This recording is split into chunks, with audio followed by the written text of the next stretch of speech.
Good evening, everyone, and welcome back to the Aggie Pridecast. My name is Brian Holloway. I'll be your host this evening, and I'm excited about our guest tonight because the last time we talked to him, he was kind of coming in and trying to build a program and trying to follow up on some success that the A&T track and field program had previously. But now, without question, it is his program. He is doing his thing. He's come very, very close to getting a championship for North Carolina A&T, and they're going to go after it again this week for the CAA Indoor Championships in Virginia Beach on Wednesday and Thursday. So we're super excited just to kind of get his thoughts on this week and what all that might entail. His name is Alan Johnson. He is an all-around good guy, Olympian, gold medalist, all the good things, man. He's had an accomplished life, and as he is with us tonight. How you doing, Coach? Hey, I'm doing pretty good. How about yourself? Man, I'm doing great. Exciting time for you guys. We're starting to enter the championship realm in terms of indoor. Got the CAA coming up this week. Just kind of give us your quick thoughts on everything that has gone on with the program this season. Programs. Well, the season's gone pretty good so far with the men and the women. The men are doing a little bit better than the women, but we've had some really good marks. We have like Luciana Weaver on the women's side. She's number 16 in the country right now in the 60-meter hurdles. On the men's side, we have Jason Holmes, who's number 6, I believe, in the country at the 60-meter hurdles. But going into the CAA championships this week, Wednesday and Thursday, we talked to the team today, and the main message was just go out there, do what you've been doing all year. And if we do that, then we're going to come home with a title. There seems to be, and you mentioned earlier, the women don't have as many folks ranked in that top 5, top 10 in the CAA. Right. The men are just loaded, especially in the sprints. I guess, Sprinter U will always be Sprinter U, right? But but talk about just the diversity that you and your staff has just been able to build in terms of events. We got a very talented high jumper, 2 talented high jumpers on the women's side. Right. And it just seems like you guys are just starting to build a little bit of that balance that you need in order to be successful. Yeah, I think one of the things about the CAA conference is that you have to have some balance. You can't overload any one area in track and field, because if you do, you're not going to be in a position to win a title. So what we've done is, we've taken our lumps the first couple of years, honestly trying to figure some things out.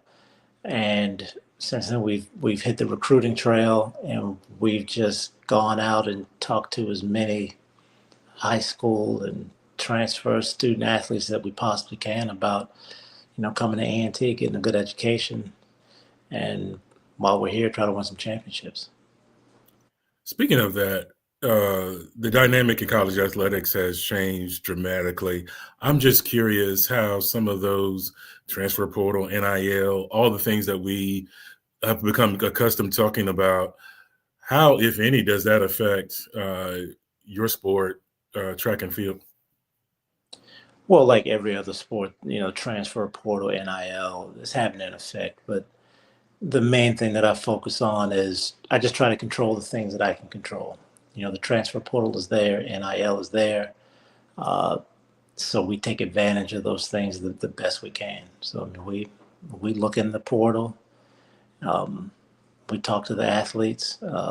We do our due diligence. And if it's a good fit, we like them, they like us, then it's a marriage, so to speak.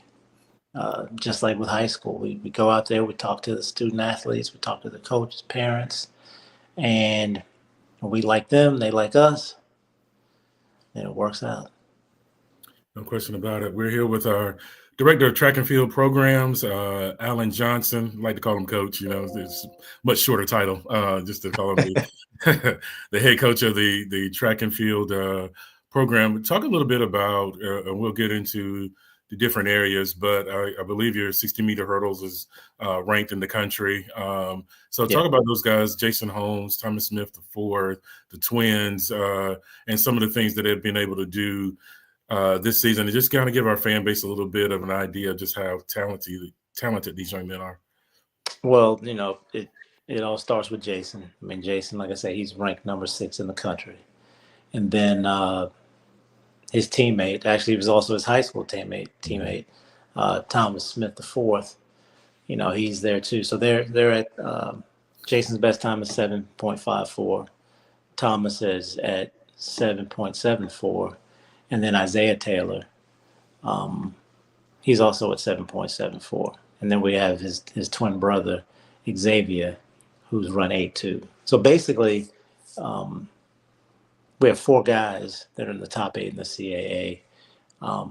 Xavier kind of does the hurdles on the side a little bit. He's more of a 4.2 guy, 400-meter hurdle guy, where his brother is a little bit better. His brother Isaiah is a little bit better in the 60-meter hurdles. But I mean, we're looking this week, try to go to place all 4 guys in the final, and we're looking to try to go 1, 2, 3.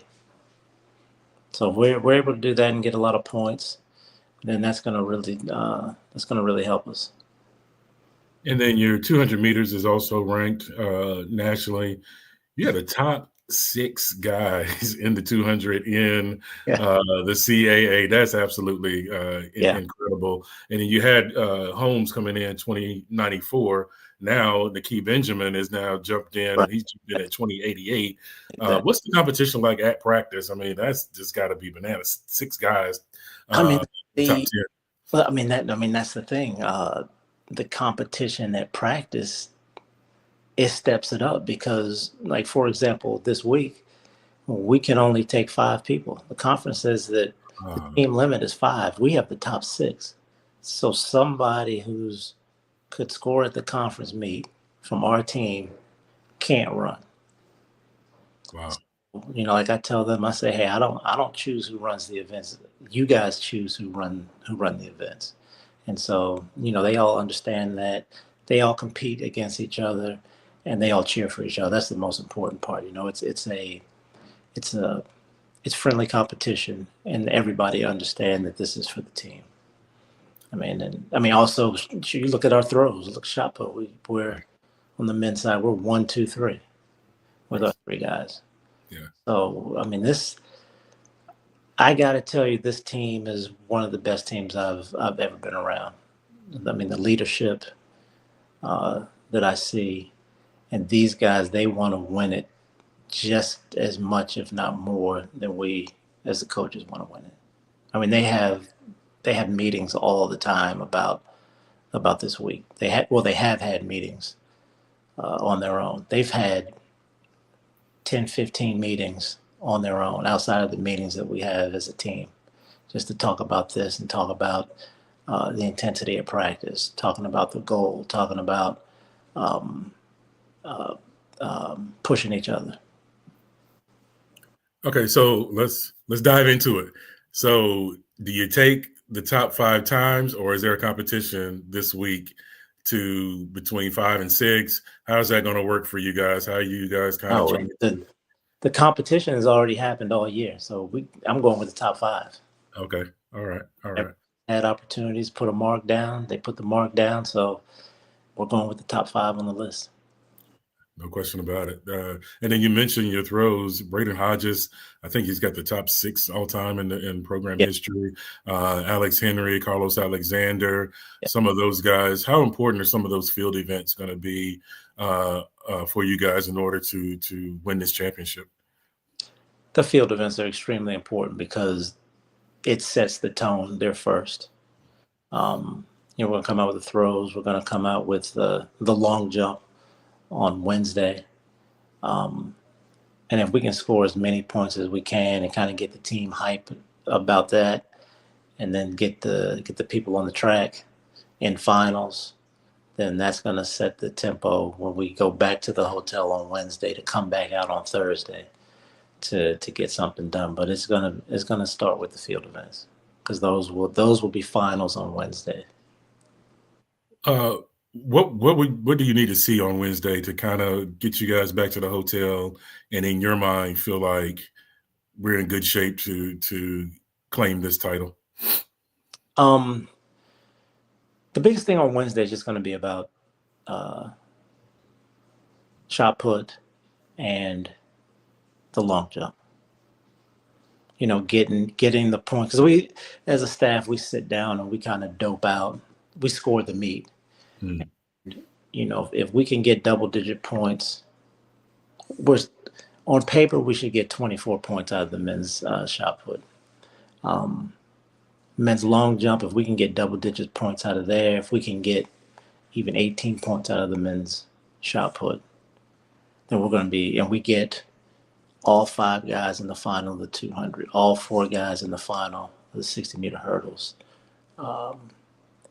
We can get 4 people in the final of the men's 400.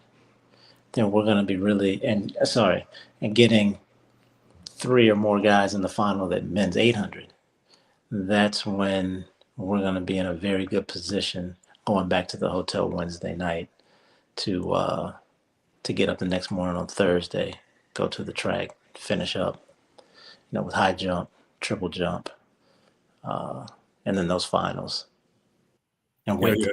Yeah. And the 60, Caleb Jackson and those guys are, also very good in the 60. So there's some points to be collected there. If you can get those guys qualified as well, then you've got some potential points for yourself on Thursday without question. Yeah, 60 meters, we're entering 5. Ideally we can get all 5, but if we can get 3, 4 in the finals, also get double-digit points out of the 60 meters. If we get the 4 people in the final on Wednesday, get up Thursday, get double-digit points in the 60 meters, then we'll be good. We'll be very, very good. I know you're just coming off your CAA meeting about the conference. How did that go? Anything surprises there, or you just kind of laying down the law of the land for you guys? It was a good call. Basically, what we do is we just talk about the things that are going to go on as far as when we get there tomorrow, practice, what that's going to look like, any last minute rules or reminders. That's pretty much it. And if there are any questions, like one of the questions I asked was in the men's and women's 800, what was the start going to be like? So sometimes for the men's and women's 800, you can start the race in lanes and have a 1 or 2 turn stagger. In the case of this week, there's going to be 2 alleys. So there'll be a group of athletes that start basically in lane 1 and go across. And then there'll be another group of athletes that'll start further up, lane 4, 5, and 6, just going across. And they'll be staggered. It'll be a 2-turn stagger. So after 2 turns, the people on the outside can break and come down to lane 1. We talked about the men a lot. The women don't have as many in that top 10 tier. Of course, Luciana Weaver is Luciana Weaver. Spirit Morgan, Michaela Williams, doing very well in the high jump events. Julia Nowoisi, certainly in throws, she's number 1 in CAA. But have you and your staff sat down and okay, what is our timetable? How do we want to get the women to where the men are, maybe even better in terms of those type of things? Because in your situation, you've got 2 programs that you really got to, navigate. So what are your thought processes on those things? It's a work in progress. Also we have Fadra Kelly in the 800. Yeah, she's number 1. That's right. Dominating. Just had a personal record. Yeah. Yeah. But, it's the same thing. It's getting out on the recruiting trail and recruiting the athletes and bringing them in. As of right now, we've signed 9 or 10 women that'll be here next year. So next year, we still have some young athletes. We have some seniors that are leaving, Pebble Scott, Juliet, to name a few. But then we have some young people that'll still be here. Luciano will be back. We have sprinters that'll be back, young sprinters. And then next year we're going to have a bunch of freshmen that come in. So that's when I think the women's side you'll kind of see the rebuild, the effects of the rebuild, I should say. No question. We're talking with Alan Johnson, North Carolina A&T Director of Track and Field Programs here at A&T. This week, the CAA Indoor Championships, Wednesday and Thursday. We're super excited. North Carolina A&T has not yet won a championship on the CAA side. So the question comes, I mean, do we need to talk to Mr. Hilton? Is there a special prize if the men are able to bring home this title this week? Because you'd be the first. I mean, Yeah. but what are the discussions in the AD office? You know what? Honestly, the discussions that I've had with Mr. Hilton was when I took the job, and I took this job with the expectation that winning the conference title was part of it. I mean that's not extra. That's why I'm here, and you know that's a task I took on. So I look at it as what we're supposed to do. So hopefully we can make history, be the first team to do it. But that's what we're here to do. That's what we're gonna do, and the goal is just to continue and try to win as many as we can. Try to get that first one, and after you get the first one, try to get the second one, and so on and so forth. Yeah, I had a conversation with someone, and they were talking, hey, it'd be great. Women's basketball, they'll be the first one to win a CAA title. And I was like, I think the indoor track and field team is going to sneak them, man. I think they're going to sneak. I think they're going to get them, man. Like February is before March, so I mean that's very possible that the indoor team can do that. This is what I say. If we're fortunate enough to win one, women's basketball is fortunate enough to win one. I mean, theoretically, it's a tie. Our season end before theirs, but so I mean, I think it's great watching them have the success that they're having as well, and I think that between track and field and women's basketball, I want to see everybody win a CAA title. I want to see every sport: football, baseball, men's and women's tennis, everybody. So. Men's basketball. No question. We're here with the very gracious Alan Johnson. I mean, he's willing to call it a tie. So a very gracious man, without question. But it would be though. Yeah. I mean, it would be. But we got to do our part first. Yes, that's right. We got to see what happens Wednesday and Thursday. So. No question. Like you said, on paper, things look really good. Yeah. It's paper, and it's just they have to execute it, and without question. And you guys have done a great job so far this season. Talk a little bit about transfer out of Tennessee, Nakia Benjamin. Just kind of what was the process of getting him here, and talk about his progression throughout the indoor season. Well, so it started off with him going into the portal, getting a call. I mean, as a matter of fact, Coach Ross, I talked to him. He called me, and he talked about how good of a guy he was, and that he thought he would be a good fit here. He's from North Carolina, so I said okay. So I took a look at him, sat down, talked with him and his mom. And then conversation went well. So he came on board. Started the fall looking really, really good. It's funny because, like I was telling you before, I don't pick the athletes that run the meet. I let them pick themselves. So some of the meets that we went to earlier in the year, we could only enter 3 people per event. So he wasn't in the top 3 in the 200. So I put him in the 300 one meet. There's actually a meet when we went out to Texas Tech to compete. He didn't go. So after the meet, he pulls me aside. He said, "Hey, Coach, what's up? When am I going to run the 200?" And I thought about it, and I said, "I'll try to get you in there in the next couple weeks." And he was like, "Come on, Coach, you got to give me a chance." And I said, "What am I supposed to do? You got to get in the top 3." He was like, "Yeah, but you got to get." Then he goes, you got to give me a chance to at least run a 200.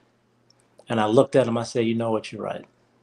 So I can't remember what meet we went to, but entered him in the 200, and he ran 21 low. And I said, oh, okay. And then 2 meets later, which was last weekend, well, not the weekend that just passed, but the weekend before that, he goes out and runs 2088. And I'm saying, whoa, okay. Well, looks like you'll be in the 200 every meet now. Everything. That's right. That's right. Yeah. So All you need is a chance. yeah. I mean, he was determined, as is so many other guys on the team. I mean, he was super, super determined, and that's how he was at practice every day from day one. Like you mentioned earlier, Jason Holmes seems to be in that slot where he's going to go to indoor. You got some guys on the borderline including your 4x4 team who ran a master race about a week or two ago, 306. How much of that is the part of the conversation as you go into this week, that there's some guys, including maybe Benjamin, that are right there on that borderline that really need a good marking in order to kind of get over the hump? To get to the NCAA championship? NCAAs, yes, that's right. Yeah. You know what? We don't talk about it in terms of getting to the NCAA championships. We more talk about it in terms of effort and execution.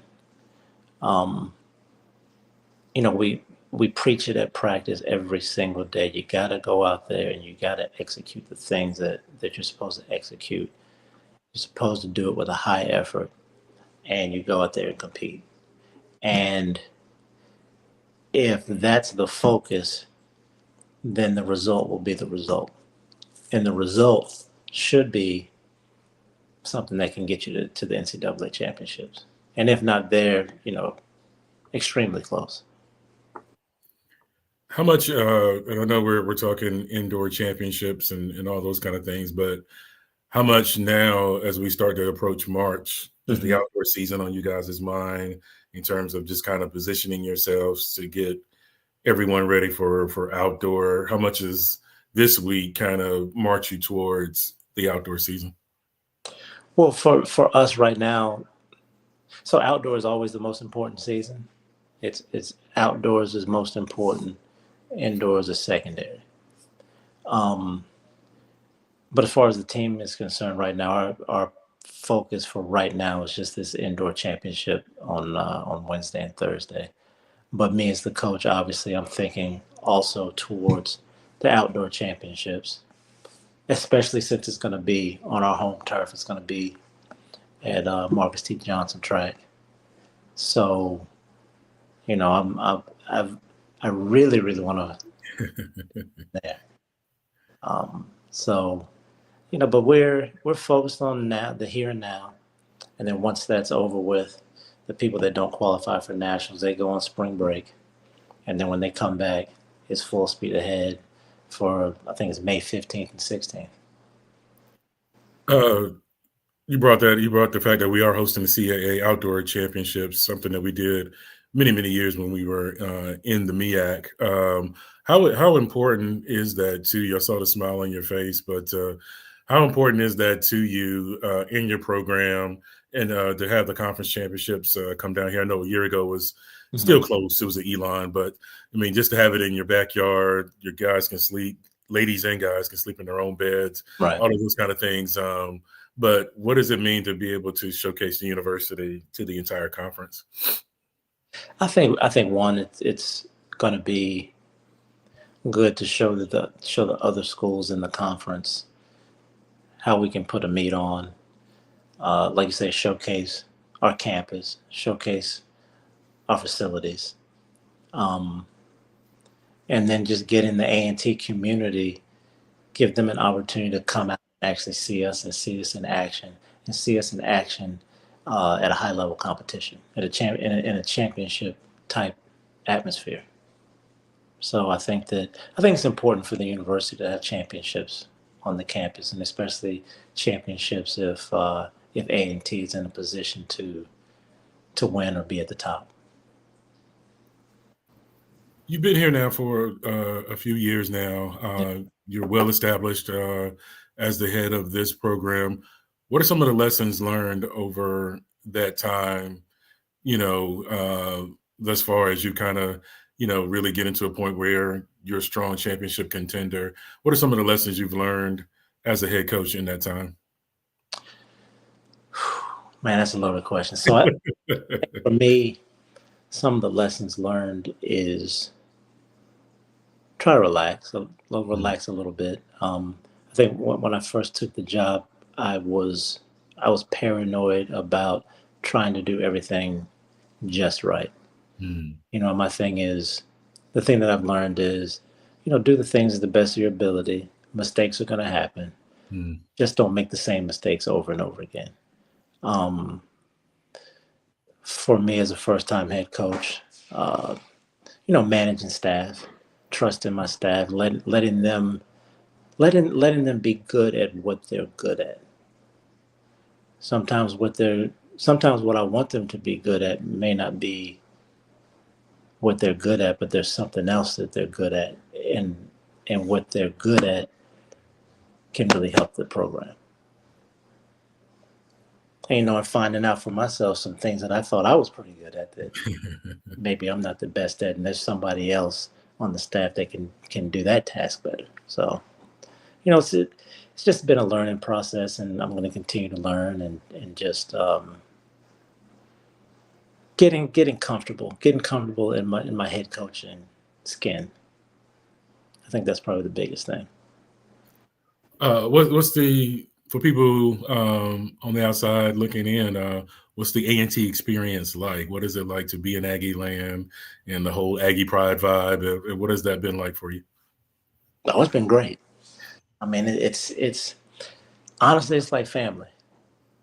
Um, I mean, one of the things that I tell people, because I've been at other universities, and not that those other places are not fine places, but um, I really feel like, at least in the athletic department, especially, everybody's cheering for everybody. Everybody's pulling in the same direction, and I think that spills over into the student athletes, and it's a thing where we all want to see everyone do well. It's like I say, it's family. Yeah, sir, without question. I mean, there's definitely a family atmosphere Yeah, that comes around there, and certainly the excitement about wearing the interlock and all those kind of things. It's contagious. So yeah, I agree 100%. Tell us about your staff. You mentioned them. You got an Olympian on your staff. You yeah. know, a holdover from the previous staff is there. Talk Right. about them and how impactful they've been for you uh, this season.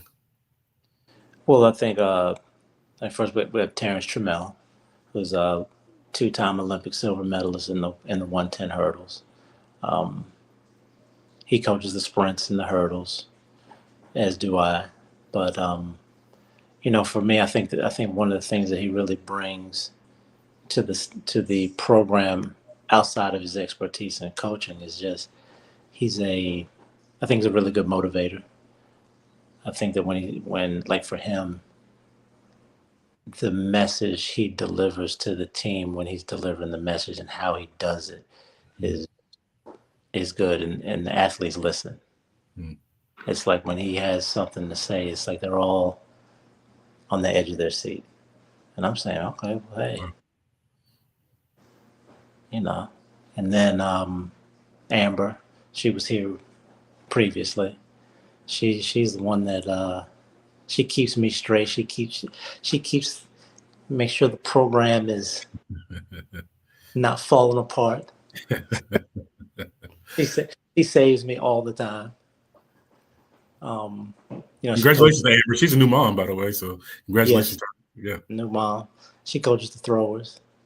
So it's funny because it's a co-ed sport, and track and field. I know I'm kind of going off on a tangent, but I watched her a couple weeks ago. Track and field is a co-ed sport, and you don't see many sports where you see women coaching men, let alone seeing women coaching the big strong guys.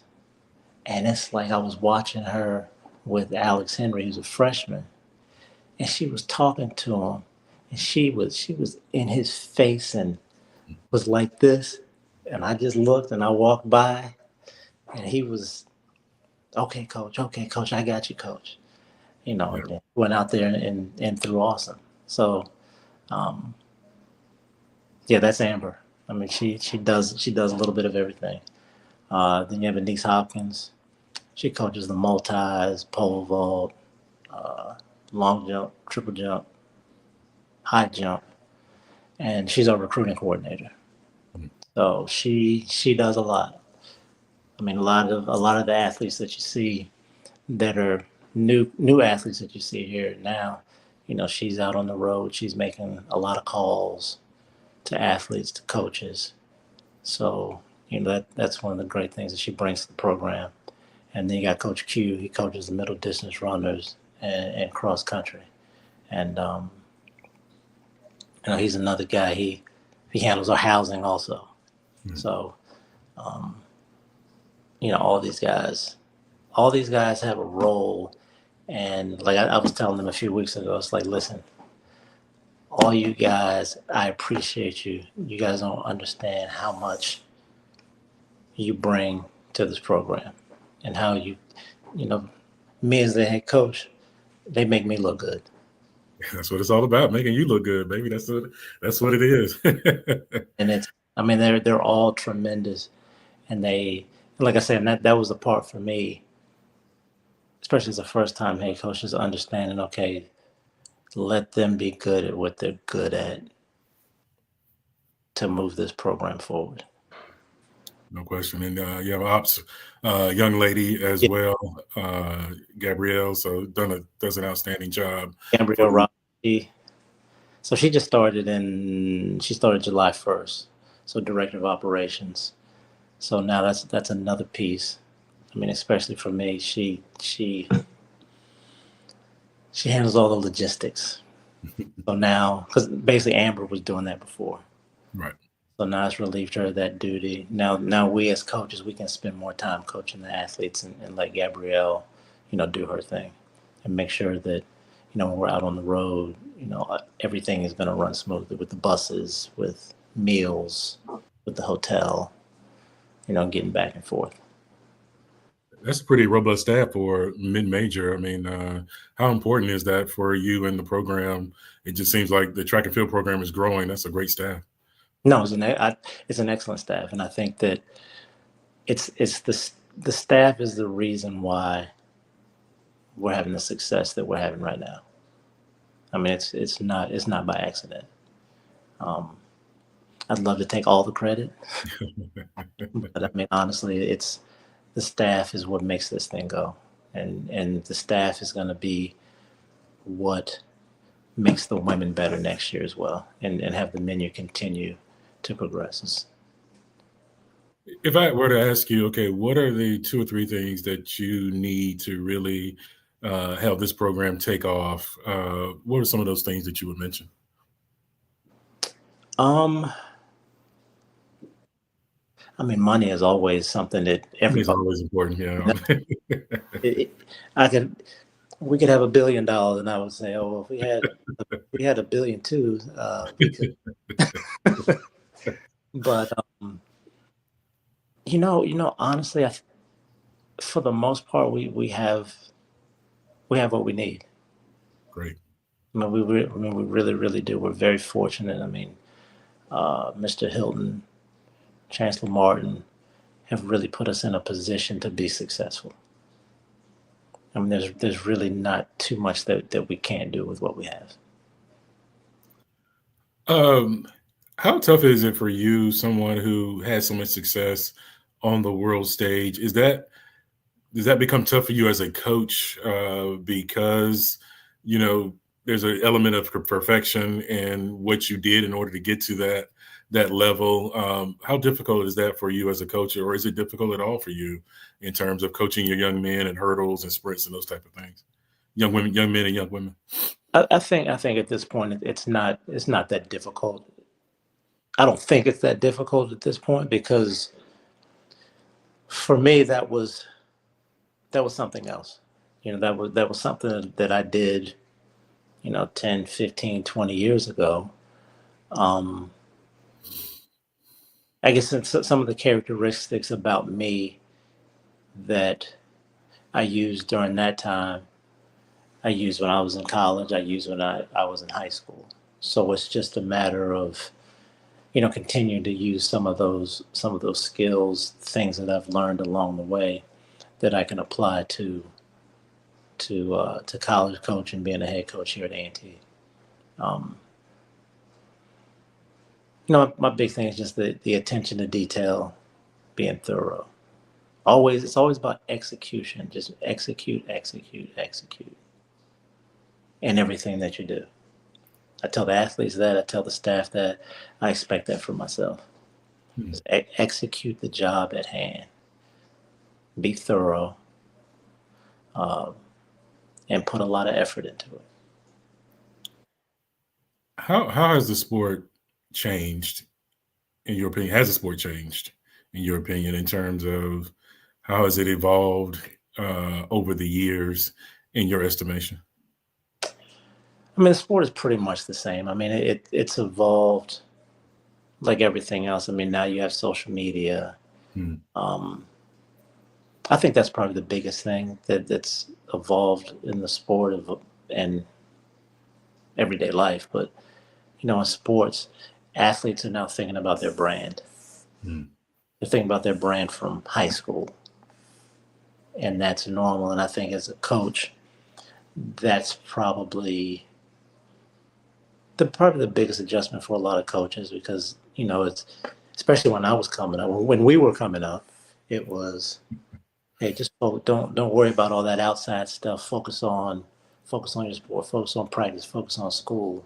But now it's, well, I have to create this brand too. I can't miss out on that opportunity. I Yeah. have to strike when the iron's hot there too. And the athletes having to coaches having to be understanding uh, that they want and need time for that too. So I think that's the biggest change. I mean, it's the track is still round, still has 8, 9 lanes, um, still 400 meters. So other than that, it's pretty much the same. Is the social media a distraction? Can it be a distraction? Oh, of course, it's definitely it is a distraction. It can be a distraction. So it's just a matter of between coaches and student athletes managing that distraction. It's just another thing. No question. What? When do you guys head out to Virginia in terms of those things, and just kind of what are some of the things that you're trying to do to make sure your team relaxes and gets ready? Any of those plans that you want to divulge? So we leave tomorrow morning. We're leaving at 11 o'clock. Um, so the thing that I let the athletes do is when we get close to competition, I tell them, hey, I'm going to trust you to do what it is you need to do to get ready for the competition. Mm. Within certain parameters, of course. Um, because everybody has their little thing that they need to do to to get ready. Some people don't. Some people don't really talk much. Some people talk a lot. Some people need to joke around. So allowing them to be themselves and discover the thing that makes them tick. We do that all throughout the year. So by the time we get to this moment, everything is just routine. And like I say, I tell them, hey, just do what you did to get here, and you're gonna be fine. Stay on the routine. Stay Yep. on the routine. Yep. Coach, man, I could do this, man. You're a fascinating guy. I could do this all night, man. Good luck. So Thank excited about the indoor championships this week. I think Aggie Land is just chomping at the bit to see if we can, bring one of these CAA titles you. home. And so Aggie Nation is rooting for you, rooting for the team, and we are we're hoping that a championship comes home this week. So the best of luck to you guys and your young women and your young men, and Aggie Pride, bring it home. But I thank you for joining us. Hey, and thank you for everything that you do for us as well. I mean, it's you're part of this too. I appreciate that, man. God bless you. Good night, Aggie Pride. We're going to bring it home this week, and we're ready to go. Thank you guys for joining us. We'll be back next week, and hopefully with a CAA Indoor Championship. Well, thank you. Take care, guys.